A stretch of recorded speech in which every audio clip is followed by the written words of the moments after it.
বাংলা সিনেমার ইতিহাসে বড় তারকাদের সিনেমা একসঙ্গে মুক্তি পাওয়া বরাবরই দর্শকদের জন্য এক বিশেষ এক্সাইটমেন্ট তৈরি করে। 2025 সালের ঈদ উল ফিতরে সেই এক্সাইটমেন্ট দেখা গিয়েছিল নতুন মাত্রায়। সিয়াম আহমেদের জঙ্গলি, আফরান নিশোর দাগি আর শাকিব খানের বরবাদ, এই তিনজন জনপ্রিয় অভিনেতার তিনটি বহুল প্রতীক্ষিত সিনেমা একই দিনে বক্স অফিসে মুখোমুখি হয়েছিল। এইটা আমরা জানতাম। সত্যি বলতে 2010 সালের পর থেকে বাংলা সিনেমায় এমন ক্ল্যাশ খুব একটা দেখা যায়নি, বলা যায় প্রায় বিরলই হয়ে গিয়েছিল। তাই স্বাভাবিকভাবেই সেই সময় সিনেমা প্রেমীদের মধ্যে এক আলোচনার ঝড় উঠেছিল। সমালোচনা এবং প্রশংসা দুটোই হয়েছিল, কিন্তু শেষ পর্যন্ত সেই ক্ল্যাশে বক্স অফিসে বিজয়ী হয়েছিলেন ঢালিউডের মেগা স্টার শাকিব খান। বুঝো না এই ব্যাপারটা? ঠিক এক বছর পর 2026 সালের ঈদ উল ফিতরেও আবারও একই ইতিহাস পুনরাবৃত্তি হতে যাচ্ছে। তুমি এসব কি বলছো? ঠিকই বলেছি আপা। আবারও সিয়াম আহমেদ, আফরান নিশো এবং শাকিব খান, এই তিনজন জনপ্রিয় অভিনেতার সিনেমা একসঙ্গে মুক্তি পাচ্ছে। অর্থাৎ এক বছর আগে যেমনটা হয়েছিল, ঠিক এক বছর পর আবারও সেই রোমাঞ্চকর বক্স অফিস ক্ল্যাশ হতে চলেছে।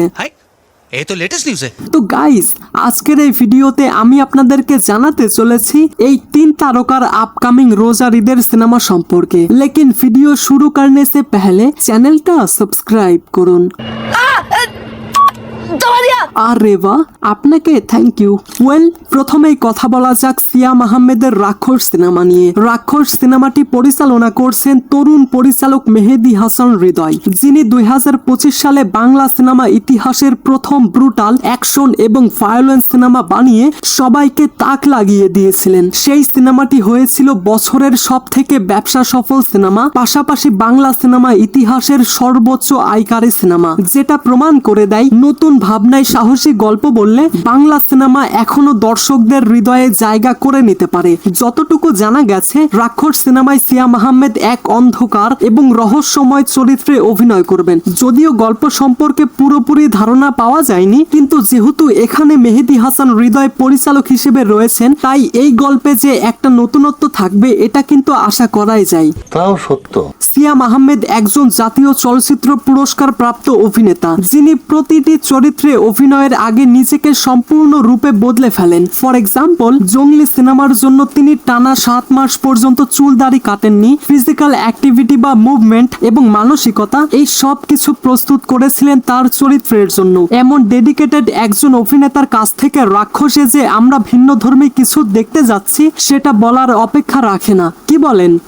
Never disturb a man while he's having fun. পরবর্তী সিনেমা হচ্ছে দম, যেই সিনেমার মেইন লিডে রয়েছে জনপ্রিয় অভিনেতা আফরান নিশো এবং সিনেমাটি পরিচালনা করছেন গুণী নির্মাতা রেদওয়ান রনি, যিনি চোরাবালি সিনেমার জন্য জাতীয় চলচ্চিত্র পুরস্কার পেয়েছিলেন। এছাড়াও তিনি পরিচালনা করেছেন আইসক্রিম এবং পর্দার আড়ালের মতো জনপ্রিয় এবং প্রশংসিত কন্টেন্ট। যতটুকু জানা গেছে, দম একটি থ্রিলার ভিত্তিক স্টোরি হবে, যেখানে এক অস্থির সমাজ ব্যবস্থার ভেতর এক মানসিকভাবে বিপর্যস্ত মানুষের জীবন সংগ্রাম তুলে ধরা হবে। যাই হোক, আফরান নিশো বরাবরই চরিত্রে ডুবে গিয়ে অভিনয় করার জন্য পরিচিত। ছোট পর্দা থেকে বড় পর্দায় পা দিয়েই সুরঙ্গ এবং দাগি সিনেমায় নিজের অভিনয়ের প্রমাণ দিয়েছেন। তার অভিনয়ে সংলাপ নয়, চোখের ভাষায় বলে দেয় তার চরিত্র কি চাইছে। দম সিনেমাটি শুধুই একটি থ্রিলার নয়, এটি হতে যাচ্ছে এমন একটি কন্টেন্ট ভিত্তিক সিনেমা যেটা দেশের গণ্ডি পেরিয়ে আন্তর্জাতিক বক্স অফিসেও আলোড়ন তুলতে পারে। কেননা এই সিনেমাটির সঙ্গে যুক্ত হচ্ছে ইন্ডিয়া থেকে SBF এবং বাংলাদেশের আলফা আই এবং চরকির মতো প্রোডাকশন হাউস। জায়গায় জায়গায় সাদা করে দিব, ঘুমাইতে পারবি না।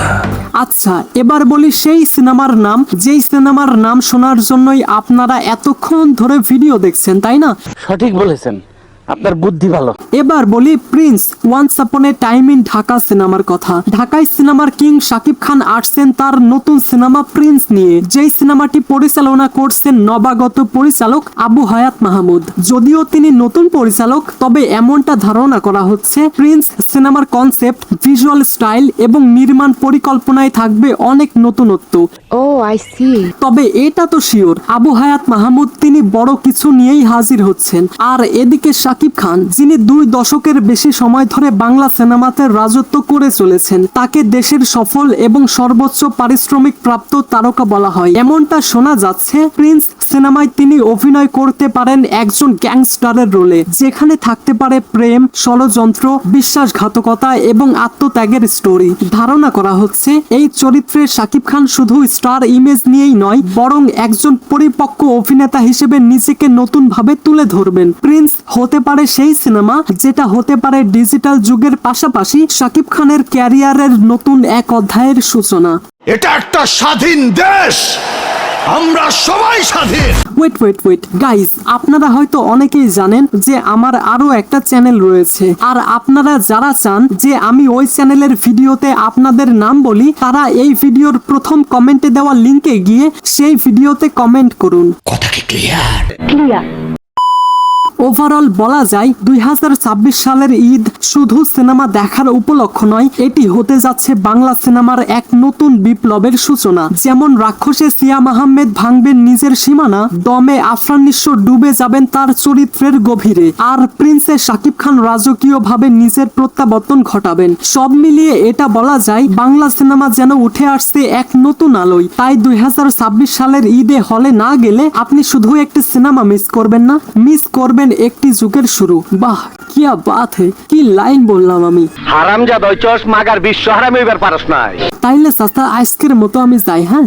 ঠিক আছে ঠিক আছে। So I hope you like this video. If you like this video, then subscribe to my channel and press the bell icon. Thanks for watching, guys.